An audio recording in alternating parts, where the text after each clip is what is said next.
منور راتلو سره په ټیکهدار سلام واچولو. هغه د سلام د جواب په ځای هغه ته په وینا شو. ته دې وخت ته وګوره، دا ستاسو د راتلو وخت دی. ګړی ورته ښایي.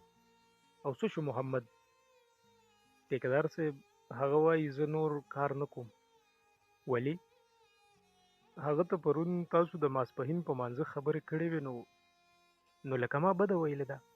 خلک اول کار ختم کړي بیا منځونه کوي که نه. ټیکهدار فوراً د منور خبره پرې کړه او هغه یې هم یو دم په سترګو کې سترګې واچولې.